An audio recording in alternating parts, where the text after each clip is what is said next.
It is important to discern which of the various elements in one's life and makeup are relative and which are real. This is the knowledge needed in order not to die altogether.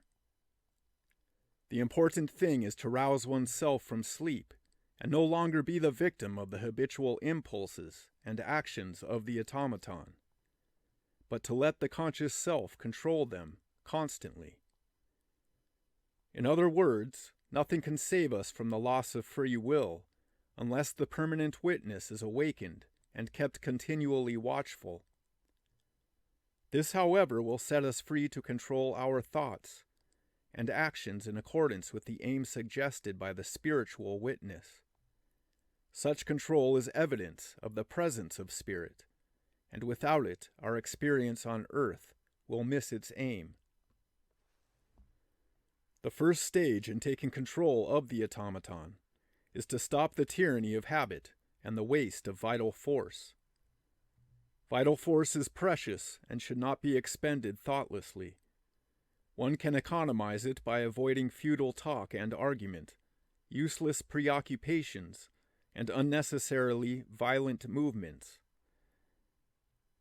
Actions should be carefully watched to prevent their becoming automatic, and one should have the courage to alter one's way of doing them temporarily from time to time. The limbs should be trained to independent movement so that they can perform different actions simultaneously. Equally, the many and various aspects of the ego should not be allowed to impose their incoherent wills and prejudices. Watch yourself acting, and dare to decide in your conscious I what type of thought and behavior is most in accordance with your real aim at the moment. If your ultimate aim is the result of a decision in principle, your immediate aim will gradually change as the enlargement of your awareness sheds more light upon it. In this does experience consist, and for this reason is constant watchfulness indispensable, for you must be continuously aware of how the duel is going and the condition of the combatants.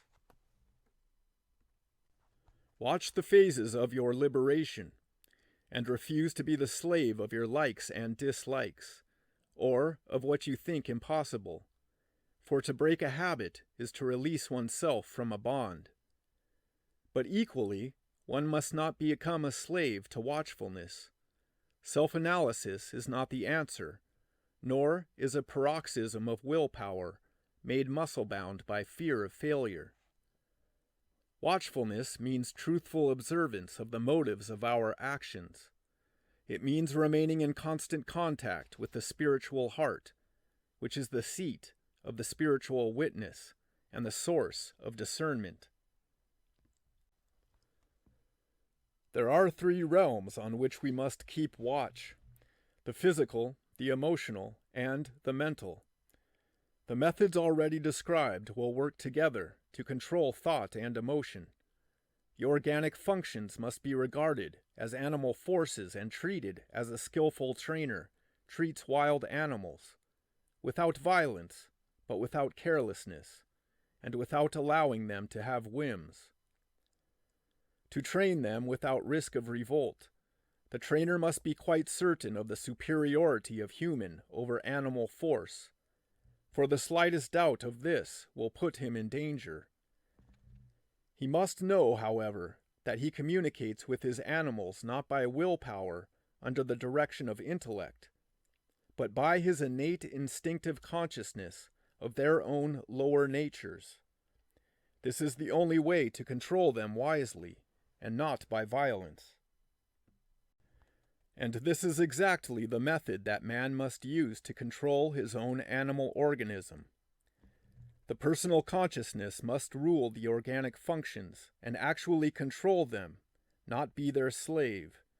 For wretched slavery is all the ego gets in return for its anxiety and preoccupation with my bad digestion, my weak heart, my poor stomach, and so forth. Our physical organs, and this cannot be too often repeated, are animal forces, which will quite naturally obey a man who is prepared to command them. They are there to serve him, not to enslave him. But the ego is so lazy that it makes him quite glad to abdicate his power in return for the secret satisfaction of pitying his own sufferings, or of attracting attention to his pathetic case. Most of our pathological conditions are aggravated by this unconfessed indulgence. The same applies to our personal dramas and daily worries. We should have the courage to admit that they feed largely on the pity of others and on our own. In most cases, what would be left of them if we passed them over in total silence?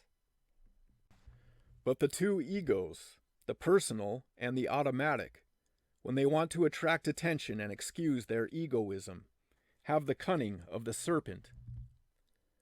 The centripetal force of the ego is immeasurable. It simply is centripetal force, and every human self will remain its slave until its own sun shall draw it into the light. For this reason, the way of the heart is the only way to final liberation. The second stage is to awaken the intuitive consciousness, which makes it possible for a man to unite himself with the cosmic soul. One who wishes to attain this will not spend time on the details of color, scent, and form, which so agreeably satisfy the desires of the senses, but will listen within himself to the reverberation of the vital forces of nature. The autumn's wine develops a kind of fever in the spring, when the sap is rising in its original stalk, and it is said to, quote, weep the tears of the vine, and also to be aware of its mother. Man, too, without knowing it, is aware of his mother, instinctive nature, being subject to her seasons and urges, her cycles and accidents. One can be subject to these either instinctively or consciously. In this connection, quote, instinctively, means obeying the innate instinctive consciousness without allowing brain consciousness to stifle it with conventional notions and traditional prudery. To follow this line is to follow the natural course of life experience, by which a man evolves toward his goal, slowly perhaps, but without going astray. Mental prudery prevents this experience and delays his evolution considerably. One submits consciously, however, if one develops concurrently the double consciousness both of the personal and the spiritual self. To achieve this, one must take care every day, as the Egyptian ritual so beautifully expressed it, to give the house to its master.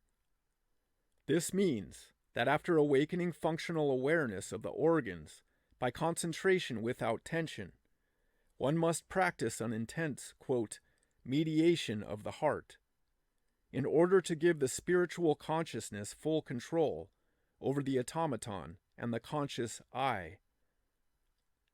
This is a rapid path of development by which instinct leads on to intuitive knowledge. Automatic behavior is replaced by watchfulness, and so man discovers the possibility of a higher state. This higher state is one of serenity, in which the personal will no longer resists the impulses of the heart, and where that free will, of which the self-conscious ego is so proud, will be replaced by discrimination between the relative and the real, with the freedom of choice which this confers. So ends the conflict between intellect and intuitive perception. There follows an attentive silence, in which man asks himself, "What do I really know?" Thus he becomes able to recognize his master.